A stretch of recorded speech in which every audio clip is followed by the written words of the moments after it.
couple of weeks ago, I received a comment from a lovely viewer about how I'm able to knit without looking down at my hands. And I thought that it might be worth doing a little video about it because it is a very, very nifty trick and very handy technique to have in your knitting tool belt. And you're probably thinking, Kristen, why would I ever need to knit without looking down at my hands? I mean, obviously I wouldn't recommend this technique if you're knitting, let's say, intricate lace or very involved cables, but for powering through stuff like endless miles of stockinette or garter stitch, this can really come in handy. Pun totally intended. Having the ability to not look down at what my hands are doing while I'm knitting enables me to, engage fully in conversations. I can knit in the dark when I'm watching a movie. My husband and I like to go on road trips, and when the light starts to wane and we're driving in the dark, I can still continue knitting and have a conversation with him. It's wonderful. I have a little knitted sample that I'm going to be demonstrating on, although there really is nothing much to demonstrate here other than technique and mindset, if that makes any sense. Bear with me for a second. I do want to preface this by saying this is not something that's going to happen overnight. You want to be patient with yourself. Take your time and practice.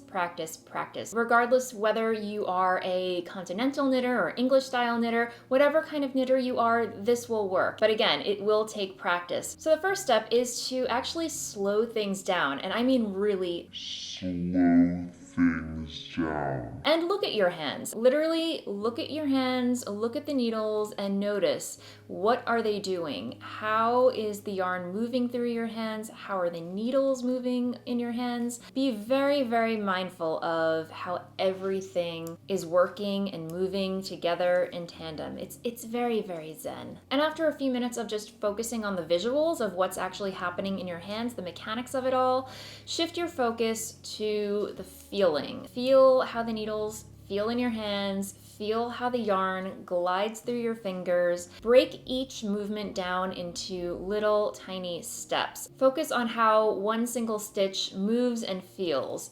And just do this for a couple of minutes. And this doesn't just apply to knit stitches. This applies to purl stitches as well. But again, take it slow, focus on one stitch at a time. When breaking down a stitch, just focus on each tiny nuance that occurs in your fingers. This is turning into a very new age woo-woo type of video, but I mean, that is what it essentially is, just being incredibly mindful of what your fingers are doing and how it feels in your hands.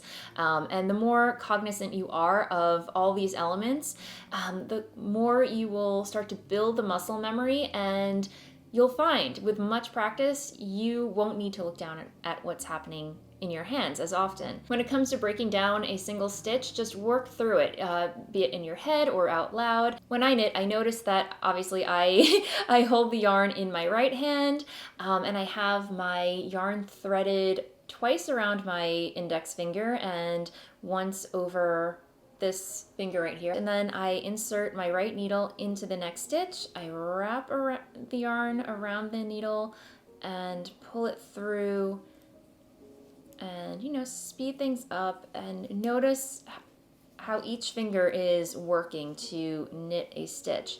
I notice that my thumb right here sometimes helps shuffle a stitch up and over the left needle. So that's one thing to keep in mind.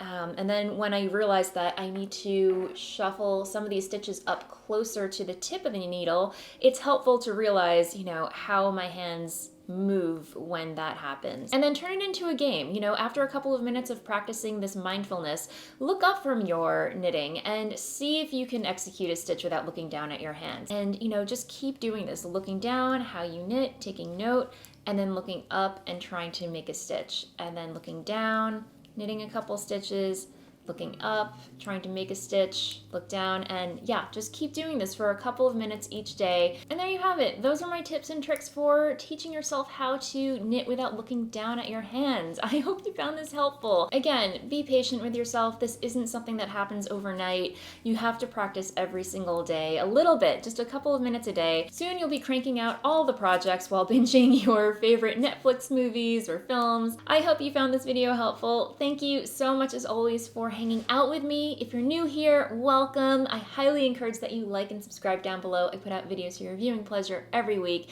And until the next one, happy knitting. Bye.